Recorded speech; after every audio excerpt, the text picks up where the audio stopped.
I suppose because it's a planet-wide crisis. Yeah. It's a planet-wide crisis that needs a higher solution than we've had with our minds and our abilities and our learnings and our intellect. So can only ultimately be a spiritual solution to this planet-wide crisis. And it goes back to the identity of who we are in relationship to the eternal, to the infinite, to the divine, who we are in relationship to the earth, who we are in relationship to each other. And in that conversation about who we are, at some point you're going to come across Jesus. And this person is going to be asked the question, who are you in relation to Jesus? And who is Jesus in relation to you?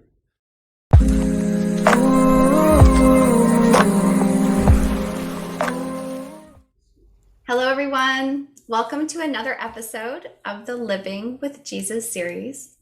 Today, I'm here with Ben Bowler. Welcome, brother. Brittany, it's great to be with you. Great to be sitting down with you, sister, and to meet you. Yes, you too. And I just very much look forward to hearing your story today. Maybe you can just share with whatever's on your heart, just a little bit of how you see Jesus and what your relationship is like with him. And we'll just see where this conversation flows. Oh, fantastic. Well, I saw some of the Pato and Antoinette interview that you did, and I was introduced to Living with Jesus, what you're doing through that, and then through our mutual friend, Gabrielle Rimberg in Israel. So I'm very, very happy to be sitting down with you, Brittany. And, for me, it's, I guess like for everybody, it's an intensely personal, it's an intensely personal subject. And, some of the questions that you ask are, about the nature of the relationship with Jesus. So for me, it's been something that I've held pretty close to my chest publicly over these last 10 years in particular, working with the Unity work that we've been doing globally, first with U-Day Festival and then later with onegod.com and then what became Unity.earth. And now the World Unity Week and these other works that we're doing. It's kind of been important for me to have a hold my connection to Jesus kind of close to my heart, and so it's a great opportunity today to let it all hang out. But it's been quite a journey. So I was raised in an Irish Catholic here in Australia, Irish Catholic family, went to a Catholic school, and from a very early age, I had some mystical experiences when I was 5, with the sense of I am. And it was very much a profound moment out of my nature strip in Canberra where I was living, and had a powerful kind of connection to the I am, that I am. So that wasn't particularly a Jesus energy, but it was very impactful on me at that time. And then growing up and going to Catholic church, going to Catholic school, of course, you get exposed to Jesus through a Catholic lens. And I always remember having just a profound love and a sense of a worshipful relationship to Jesus, and a love and a joy, and the stories that you tell, the songs that you sing. There's a lot of negative things about the church and its history, and there's also profoundly beautiful things, and the lives of God-loving people through history that are venerated through the tradition, and like St. Francis and Teresa of Avalon and so many others. But my connection to Jesus was really, as a kid, really, really strong, and the love was there. And I guess it was kind of very innocent and pure and wonderful in that sense. I didn't need to understand it; it just was. It just is.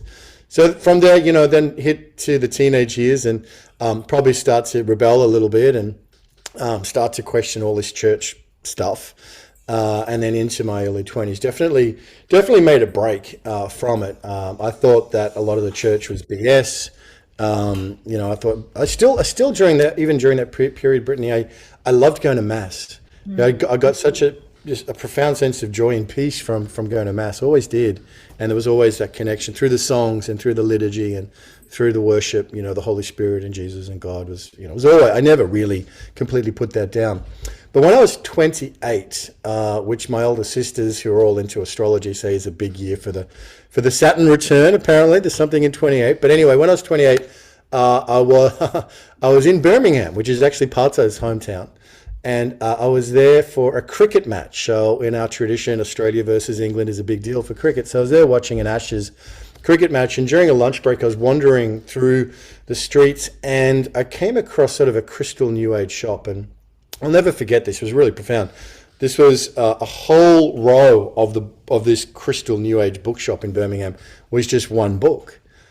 Just one book. So I asked the lady about, what's this book up there, this big blue book that's up there? And she started bringing out these arts, and the art was like really galactic inspired, incredible images of art. And she was explaining kind of the universe according to this book, and she started weeping. She started crying with emotion. So I thought, well, I better get this book. And actually, it's right here next to my desk. So this is the Urantia book, which some of your listeners may know. And I took it back to my hotel, Brittany, just started reading it straight away. You know, I opened it up to the table of contents and read the table of contents, just started laughing. I just started laughing in a recognition that there was some, cosmic communication that was happening through this book. And I was so powerfully delighted and amazed to see how big a role Jesus was playing in the Urantia cosmos. So in many ways, like the fourth part of the book, of the Urantia book, is the life and teachings of Jesus, as you can see there. So that really brought me back to Jesus in a big way, in a really, really big way. The Jesus that's portrayed in the Urantia book is just extraordinary, incredibly inspirational, divine, loving being that can't help but be transformed when you're in connection and relationship too. So it was a big part of a spiritual awakening for me. And from those years, so this is around the turn of the century, and or the turn of the millennium, and those years were around that time was a very, very powerful sort of spiritual enlightenment. And like many human journeys, mine is sort of there's crescendos, and then there's challenges, valleys, and the heights, and the challenges, and the heights, and the valleys. So this was in a profound up moment around that time. And then, through a series of events, some years later, my former wife, my wife at the time, and I had an opportunity to actually was attending a Urantia book conference in Sydney. And we had another really profound life-changing moment where one of a pretty amazing man, Mark Bloomfield, who sadly has passed untimely already, but he gave an extraordinary keynote speech. And, it's funny because as a kid, I used to cry a lot, like just singing certain songs or certain things, but I wasn't crying for sadness. I was crying for spiritual power and beauty that was kind of moving through me. And when I went to this conference in 2006, I hadn't cried for a long time, and I could actually feel these unwept tears behind my eyes. It's really palpable experience. So I went to this conference with sort of an inkling, Brittany, that something was about to change, something was about to shift. And I went there, and Mark had been doing this incredible work in India with the Free Schools Project, working with actually Catholic nuns in their convents. And then when the normal schools closed down in the afternoon, bringing all the poorest rural girls, predominantly girls, into evening classes that the nuns would run, no cost really, just a few uniform and books. Like it was $15 a year to send a girl to free school. Incredible project. It was educating these rural girls, and he was presenting about that, and there was one image of him with the nun, Sister Crescence, who was kind of, his sparring partner in this. And they were next to this large Jesus statue outside one of the convents. And as soon as I saw that image, I just burst out weeping. I was standing in the corner, and I just started crying. And then moments later, Mark, who'd moved to Thailand and was living on the Thai-Burma border, Myanmar border, said that he wanted to return to Africa, and he was looking for volunteers to come and take over in Thailand. So I followed him out and said, how does this work? What do we do? I mean, I just knew this. So I rang Yildo, my partner at the time, and she said, yes, let's go straight away. So we ended up on a journey going to Chiang Mai up in Thailand in 2006, 2007, in response to this moment. And it was Jesus, it was the Jesus statue. It's like, wow. So we went there, and this was an incredible part of the journey. We were volunteering, working with these free schools for migrants that had come across fleeing the situation in Myanmar. particularly eastern, in Shan State, and also hill tribes, sort of indigenous communities that are a bit forgotten by Thai society, and working with them in their education and different projects. And it was amazing and it was awesome. It was a great time of life, just cruising through the Thai hills and mountains on our motorbikes and paying the teachers and servicing the schools. It was really, really incredible. And around about that time, we also connected with a local abbot from the temple, so a Buddhist monk. And I think, part of the story also as a kid, as I grew up with a deep fascination for all of the world's spiritual traditions and cultural traditions. Through my father, I have this pretty profound connection to Indigenous Australia through his discoveries of Mungo Man and Mungo Lady, and also got to experience Western China in 1985, where we lived for 3 months as a kid. So I had all this kind of interest and fascination in the diversity of the human family, and also the unity and the spiritual traditions and how they all kind of conflict but sort of have overlaps. And I was just like fascinated by this subject. So formed a friendship with the local abbot in this rural town up in northern Chiang Mai province. There's nothing, it's kind of nondescript place normally, but that's where we ended up. And together with him, we formed a project called Monk for a Month. And we started Monk for a Month in 2009, and it was a program to bring men and women into temporary ordination in the Thai temple to live and shave if they wanted to, take the robes if they wanted to, and have this like deep cultural, spiritual immersion into Thai Theravada Buddhism. It was amazing, and it was amazing. It ran for many years, and ended up running Monk for a Month in Nepal and in the Himalayas and India, in the Tibetan tradition, all over the world. And it started this journey of spiritual tourism and immersion, which was really profound. So in 2010, we then launched Muslim for a Month in Turkey, working with local Turkish partners, and under the spiritual kind of illumination of Rumi, and culminating in a pilgrimage to Rumi's tomb and mausoleum in Konya, which is really, extraordinary, powerful place.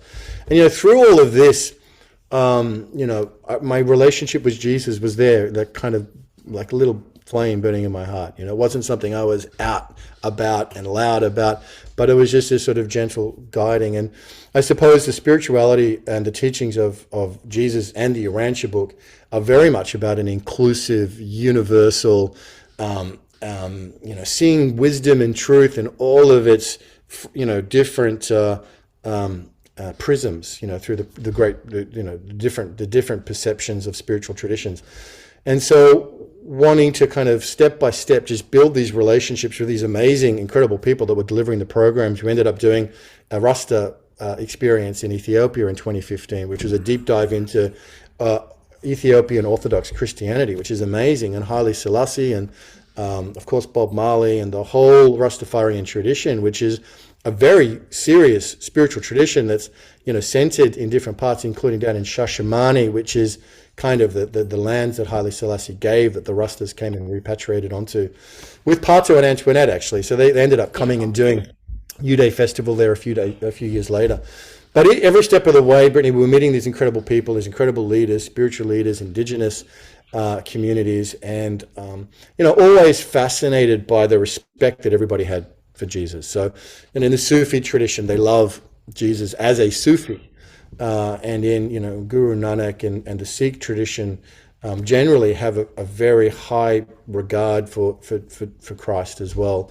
And it's in so many different traditions. Obviously, from many Hindu perspectives, they see Jesus as an avatar of God, or a manifestation of God. So I was always kind of interested in all the different perspectives on Jesus, but I never wanted the story to be all about Jesus at that point, because we're weaving and building a unity, and we're listening, and we're learning, and we're I think in this interfaith, interspiritual, intercultural work, it's better to listen than to talk. And humility is really, really important. So that's part of the story that sort of led up to Unity.earth, and we'll dive into World Unity Week and all sorts of other wonderful stuff. But that's kind of a bit of a personal snapshot, Brittany, of my walk with Jesus over those 10, 20 years. Oh, this is so beautiful. I have so many things popping up that I would love to maybe explore a little bit. But I think the thing that really speaks to my heart the most is that you have been led to, all these different faiths and backgrounds. And the number one most important thing was the relationships and like learning more about one another instead of just kind of coming with Jesus and be like, believe in Jesus. It's kind of like, whatever. Like, I want to love you. I want to know you, and then through that, you realize that, Jesus is there for all of them. I love that so much. I feel like the question that's coming for me though is when you encountered the Jesus in the Urantia book, what was it about that made you go, that's it? Like, I'm totally, yes, like I'm in. Yeah, great question, Brittany. I fell in love with him, I think is probably the answer. Yeah. Just really fell in love. And also it made intellectual sense. There was no, if you grow up in a lot of people who grow up in a church or a faith tradition get to a point where like parts of it just don't add up. Like stuff like what happens to people who aren't Christian? They all go to hell. I mean, people will face this kind of question at some point in the process of growing up spiritually, and they'll just have to put that down because it no longer makes sense. It no longer adds up. It doesn't hold spiritual water anymore. There was not everything. Really, there's many mysteries in the Urantia book that I don't understand, but there was nothing there that just said, no, that doesn't sit right with me. So there was a resonance to the ring of truth, I suppose, the ring of truth, and it also helped explain, part of the reason why Canada and Australia and so much of the Western world is a-religious, if not a-spiritual at the moment, is I think largely boils down to one dilemma, and it's what philosophers have called the problem of evil, and it's simply, if God is all powerful and all good, why is the world so messed up, right? And so the Urantia book gives really profound, believable, acceptable answers to that question, and it goes back to evolution. It goes back to some of the things that went awry on this planet, and ultimately it goes back to free will.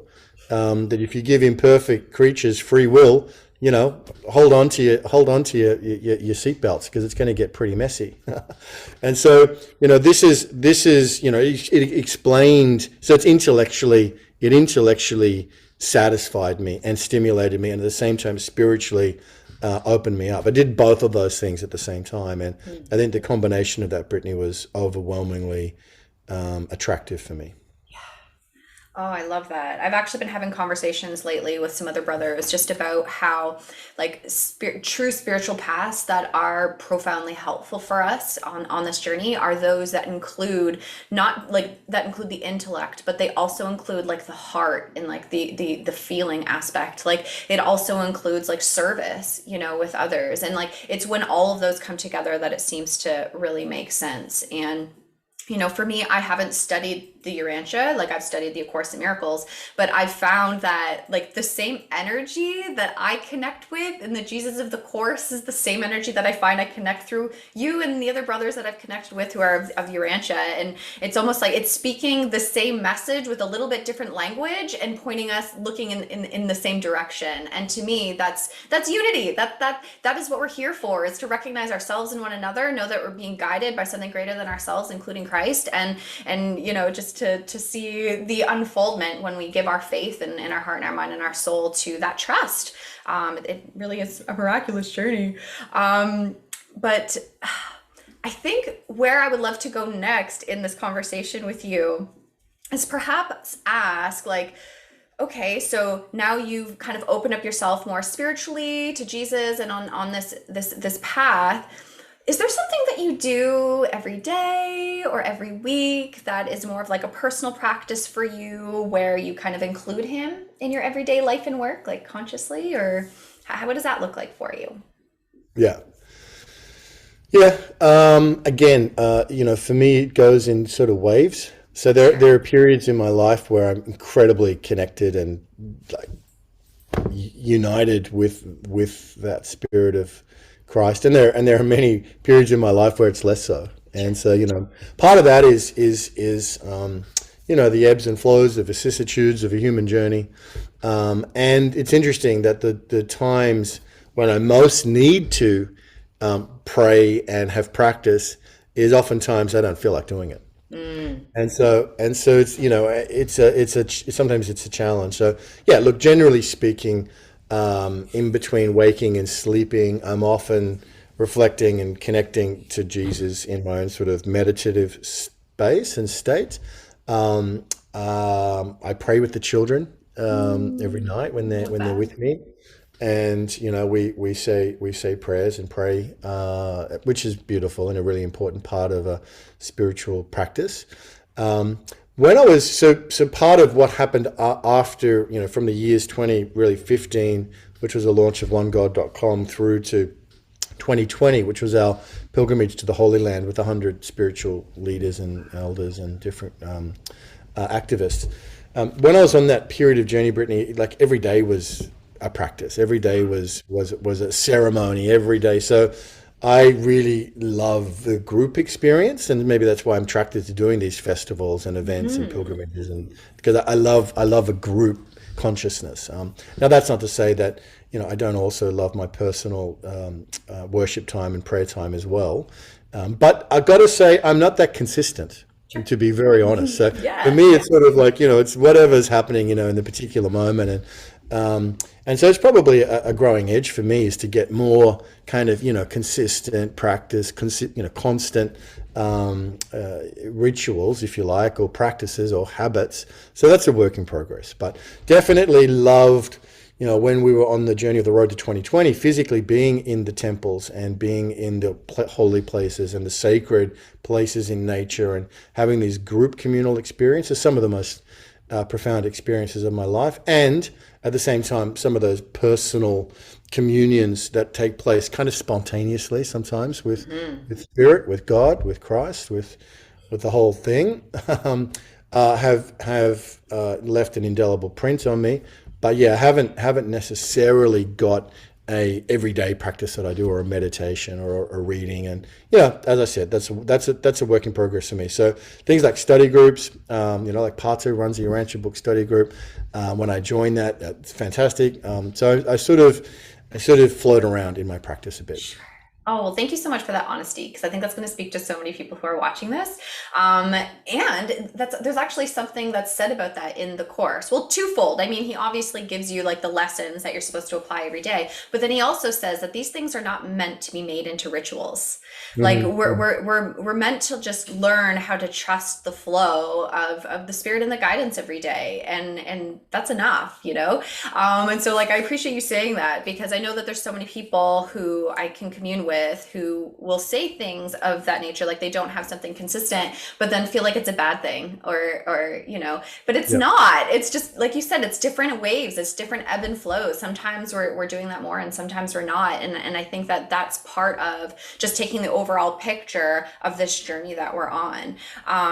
But at the same time, I love hearing as well that I almost want to say you probably get lit up in group settings where you can yeah, really just be immersed in the spiritual energy and probably be of service. So maybe that will lean into hearing a little bit more about this Unity Earth that's happening in June. I would love to hear more about it and maybe share yeah, with people. beautiful. Thank you, Brittany. Yeah, so it emerged around 2015, 2016. Dr. Kurt Johnson and Deborah Moldo and Jeff Vanderkloot, Yanni Maniatis, and many others were sort of a part of that. Did Derek Grimm here in Australia were a part of that early conversation of the emergence of Unity Earth. And in a sense, for us, particularly Derek and I, it was an evolution of the brand of OneGod.com. So OneGod.com, which was Unite the Tribes, which is still online, and there's a lot of great content there. Number one, God.com.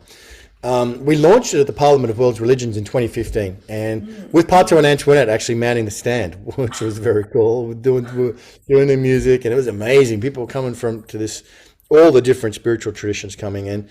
We really wanted, I guess, to make a statement with OneGod.com about the word God, which definitely does attract some and not attract others. And we completely understood that, of course.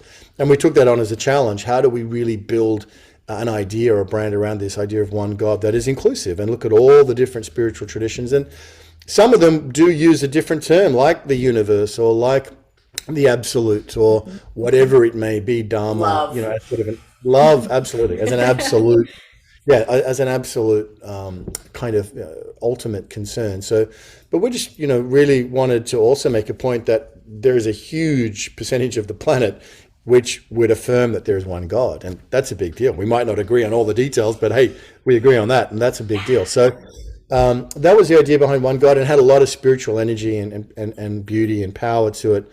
But as we were sort of further developing it, Brittany, we realized that with the indigenous connection, with the growing environmental concern, with the non-theistic religions, for which it still was a bit of a challenge, the brand, if you want to call it that, which was a brand, just wasn't quite broad enough to really encompass everything that we were getting involved in. And so that's where, was able to secure unity.earth, which is a URL, which is a website. And Unity.earth was kind of born out of that. Good name. Good one, yeah.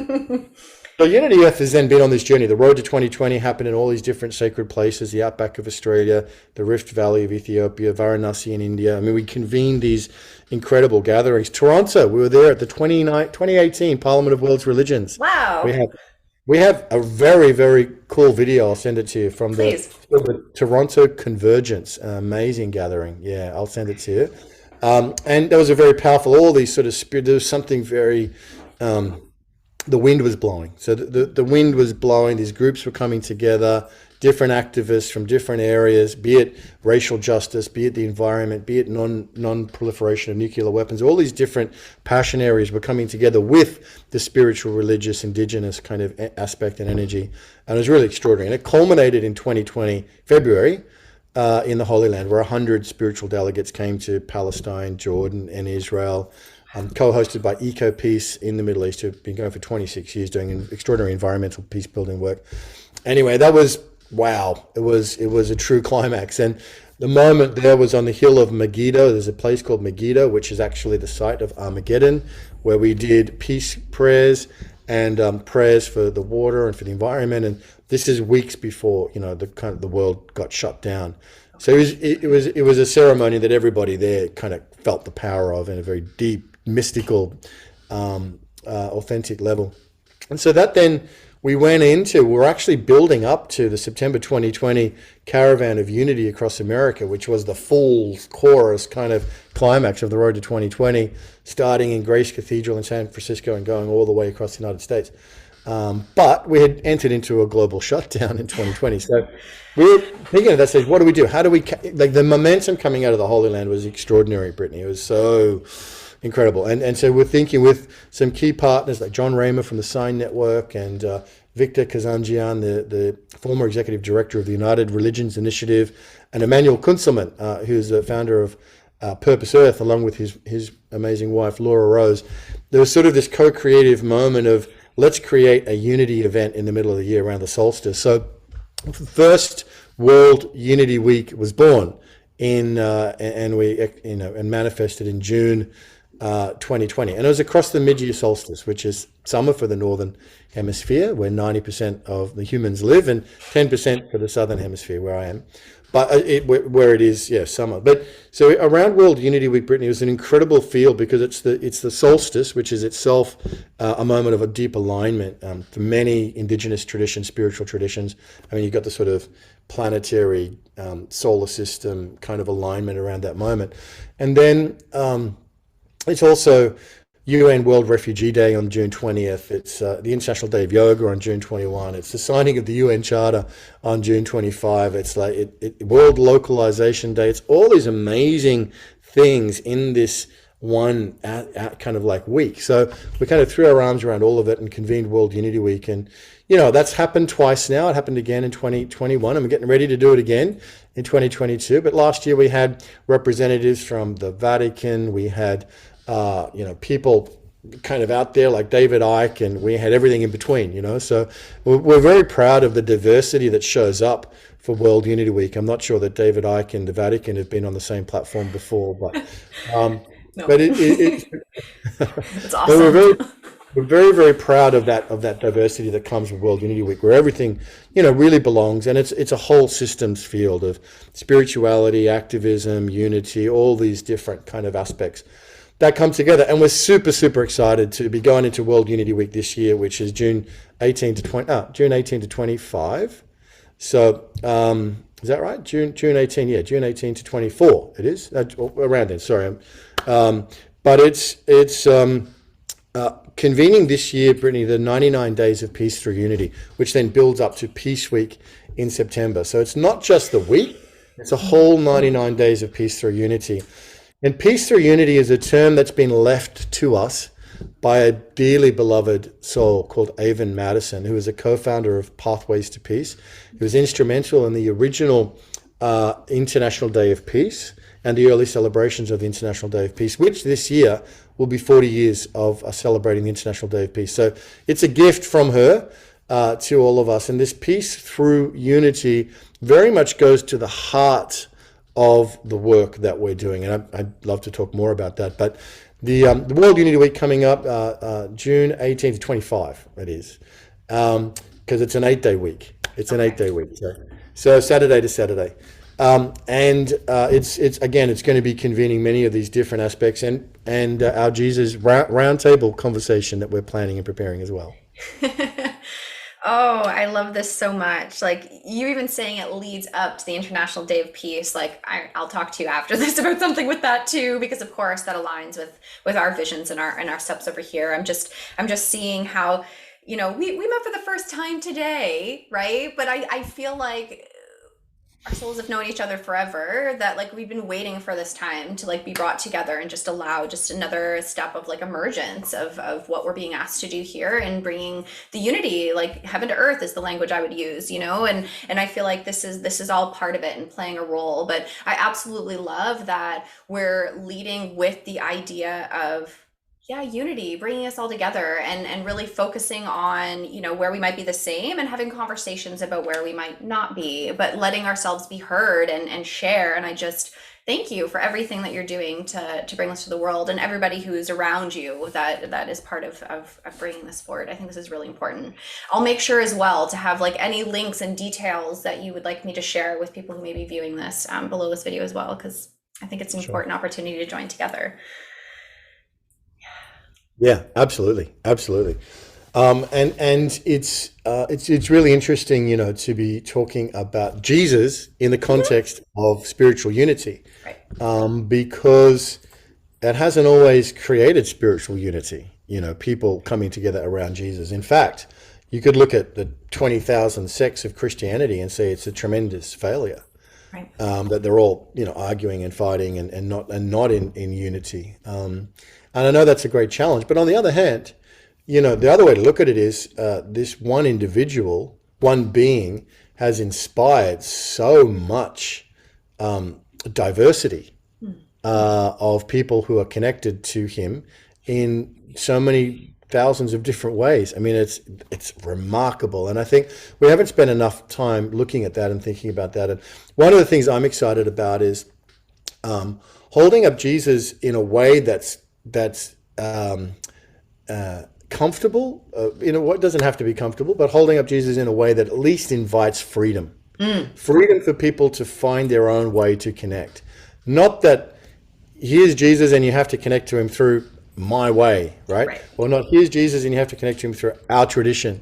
Or here's Jesus and you've got to get to him through our book. Right. Whatever it is, right? All those things. And look, they've all been well-intentioned, I'm sure, to a certain degree. Perhaps some haven't, but that's irrelevant. What's important now, and I think what's really exciting, Brittany, in the conversation that we're having and the work that's brewing here, is how do we hold up Jesus in a way that's just freedom? Yeah. Freedom to see and connect and to, Scripture says, hold me up and I will draw all people to myself. I think that's a really orientating principle here. And I'd love to hear like a free conversation about Jesus with a Mormon and a Jehovah's Witness and a Course in Miracles reader and a Urantia book reader and a Sufi and a Jew and a Hindu, and have people come together and talk about, well, this is what Jesus means to me, without any fear of getting into a debate or a conflict or an argument, but just sharing in the freedom of that. And I think that's what you're doing. That's what you're inviting. It's what Gabrielle Rimberg and the Center for Unity is working on, and Gard Jameson and so many others, and Pato and Antoinette in their way as well, is holding up the spiritual concept and personality of Jesus, which transcends all of our traditions and Yes. absolutely transcends all of our prisms, whatever they may be, however wonderful they may be, transcends all of them. And this idea, as Alex Gray has painted, and so many people have talked about, of the cosmic Christ, the cosmic Christ, which is beyond all of our perceptions and beyond all of our own personal perspectives. That is something that would be just so joyous to come together and talk about as a family and as a community. See what happens. Yes, amen. Amen. Oh, that's so good. Where do I want to go next?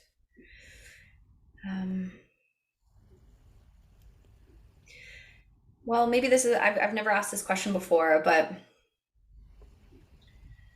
why do you think the time is now for us to hold up Jesus in this way that really inspires freedom instead of just, being ushered into a particular sector idea of what Jesus means? Like, why do you feel it's important at this time to be raising Jesus up in the way that we are, in the way that you are? Yeah. It's a really profound question, Brittany, and I want to start answering it by also acknowledging the religious followers of Jesus, the Christians and the evangelicals that I've met over my journey, who've really inspired me and continue to inspire me. And while we may not agree on everything theologically, again, that shouldn't be a barrier to having a spiritual unity with all these different groups, and particularly working on the border with what used to be called Burma in the humanitarian crisis there. The most courageous and profound work was often done by Christian missionaries who were there setting up their humanitarian efforts. Groups like the Free Burma Rangers and Partners, who is a big NGO working on the border doing humanitarian. These are the men and women who would go where angels fear to tread to rescue widows and children and doing incredible work and service in the name of Jesus. And I just want to shout that out, because I think in this journey towards unity and freedom and everyone find their own relationship to Jesus, I think it's also important to acknowledge what's there of real genuine value in our religious traditions and not just throw it away, because I think there's something very, very important in what's been held for centuries and for millennia in the traditions, be it evangelical, be it Anglican, be it Catholic, Orthodox, whatever it may be, that we need to embrace all of the beautiful brothers and sisters that have been devoted to Christ throughout the centuries and understand what's been taught and learned along the way. So if we can build something that progresses on that, as Ken Wilber would say, kind of includes and transcends all of that, then we're in good shape. Then we're in good shape. As to, I think, look, I mean, many of them, it's interesting, like the why now question can look at in many different ways. I think that every mystical experience is in the eternal now moment. So if you go back to the great mystics throughout history, be it Teresa of Avila or Rumi himself or whoever it was, St. Francis, for them, there's an instant, eternal, eschatological becoming in the now moment. So it's always this like now. Why now? Now is eternal. And I say that with full awareness of the context of the unprecedented crisis that we have on this planet right now, spiritually, economically, politically, environmentally, in every possible way. So now is different to every other now moment. And I want to affirm that as well, Brittany. So I suppose because it's a planet-wide crisis. Yeah. It's a planet-wide crisis that needs a higher solution than we've had with our minds and our abilities and our learnings and our intellect. So there can only ultimately be a spiritual solution to this planet-wide crisis. And it goes back to the identity of who we are in relationship to the eternal, to the infinite, to the divine, who we are in relationship to the earth, who we are in relationship to each other. And in that conversation about who we are, at some point you're going to come across Jesus. And this person is going to be asked the question, who are you in relation to Jesus? And who is Jesus in relation to you? So at some point we're answering these questions, Brittany, and we're doing it in our individual lives, in our groups, and now in this bigger conversation. And I think having a bigger, broader conversation about who is Jesus now is essential. It's essential because, and the reason why I believe that is because I believe hidden or contained, not hidden, hidden in plain sight, contained in the teachings of Jesus, are the highest knowledge and wisdom of all of humanity. So the teachings that go to the heart of loving your enemies, forgiving each other, being humble, serving, seeking to understand more than to be understood, putting others first. Now, all of these things, by the way, I'm certainly no phenomenal example of, but we're all striving towards this more. And I think hidden in the teachings is the answer to all of the challenges that we face. Yeah. Perfect answer. Yes, I agree. Yes, amen. And I was like reading in the course just yesterday about how if we're really wanting to see like true change on, and this is my language, but it was inspired through what I was reading in the course, but like if we really want to see true change on this planet, which you're saying, I mean, we have a global crisis, it's obvious. We can look at any sector of the world right now and it needs help. And so if we're wanting any change on this planet at all whatsoever, like Jesus is saying that we, those who see the need for change, are the ones who have to free ourselves from fear faster than normal. Right. And then language that is given on that as well is that we're going through like a celestial speed up, right? Mm-hmm. Where things are just speeding up and we need to get on board spiritually. And I feel like when we can take the principles that you just listed off, like love your enemy, forgive, give as you want to receive, all these key core principles that can be found in the majority of world's religions today, if we allow those to be what governs us and leads us, and the goal not being perfection, the goal being progress, then we are the demonstration that our brother and sister souls who may not have this awareness and see that change can actually happen on this planet, no matter how big our problems are, they can see through our faith and through our demonstration that there is another way, and help them to raise up as we raise up. And so I feel like it's part of my duty to do the best that I can each day to keep myself in alignment with these principles, practice them to the best of my ability. When I get triggered and have stuff come up, to pray, to ask, to see it differently, to be that willing servant, to demonstrate a new way, because it's time to usher it in now. And I feel like everything that you're speaking to is what I have seen in my mind is needing to happen right now. And I'm like, how am I going to do all that? There's so much work to do. And then I meet you and it's like, oh, it's because you've already done it. You know what I mean? Like we all have our particular part to play in this celestial speed up, in this correction to all of our collective problem, individual and collective problems. And it's just about coming together and to strip away all of the thoughts of like different paths, different this, different that, and just focus on the one goal, the one question, who am I? And just allow ourselves to just walk one foot in front of the other until we really do bring forward whatever our part is. Like I see me having a puzzle piece, you have a puzzle piece, everyone you're working together, everyone I'm interviewing, everyone that's running, we all have a puzzle piece to really create this new vision, this new world, this new way of living and being on earth. And I just hope that through our conversation and all these conversations that we're having, that those who are watching today can feel hope that there is another way coming, and that we're working every day of our lives to the best of our ability to bring forward that change and to usher in this change. And we're doing it on a spiritual, emotional, physical, mental, emotional, whole system way. And so it's happening. And I have hope. I see that new vision, and I hope through these videos people can see that too, Oh, Brittany, bravo. Bravo. That is very, very, very awesome. It's very, very awesome. It's great. So great to meet you, sister, and feel your aliveness and your energy. And it's true. Spirit has a plan, and we only see so much of it.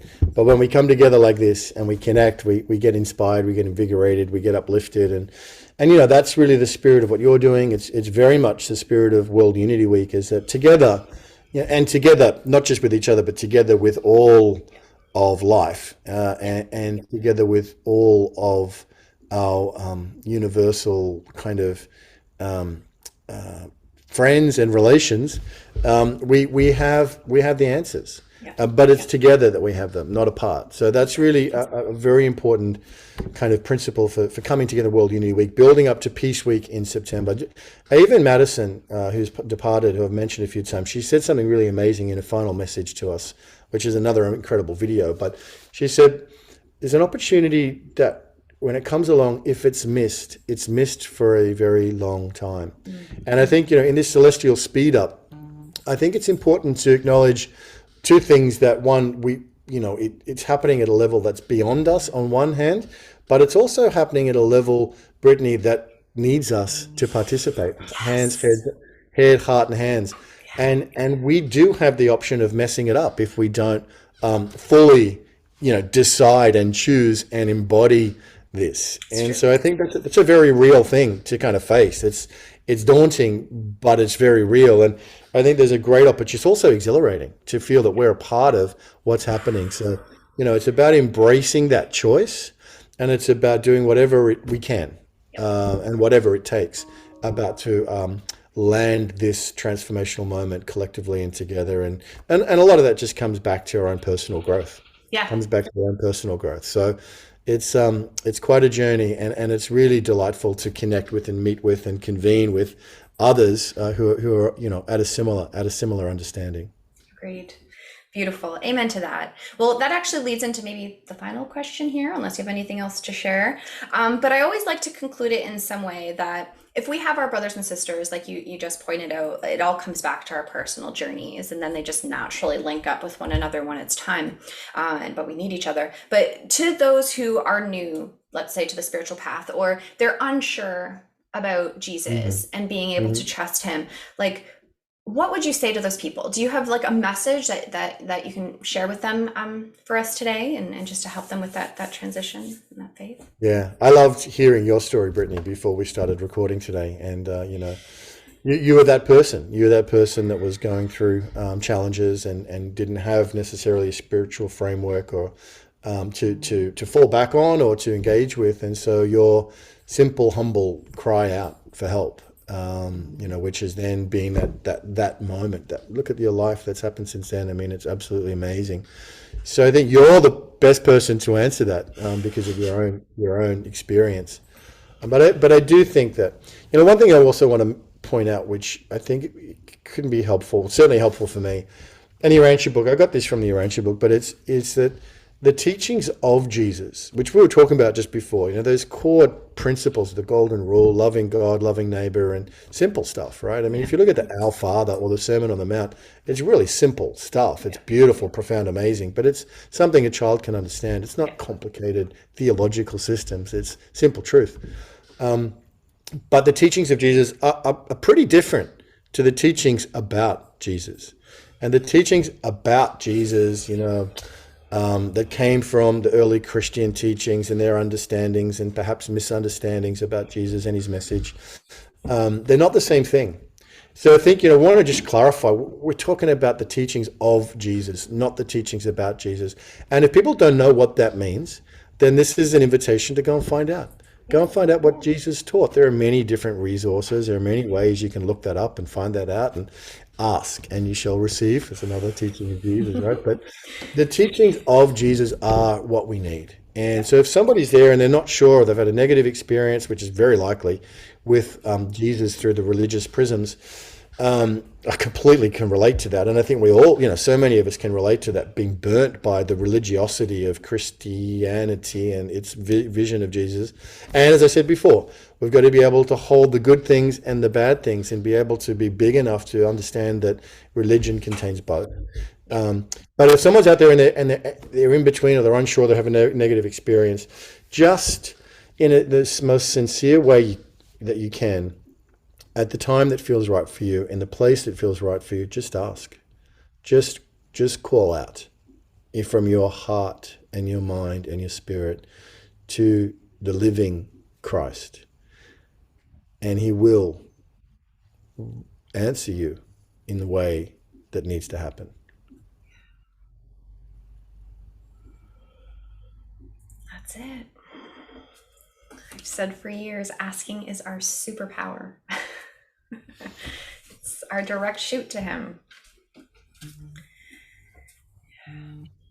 Yeah, Beautiful. And Brittany, thank you. Congratulations. This has been a lot of fun to sit down with you today.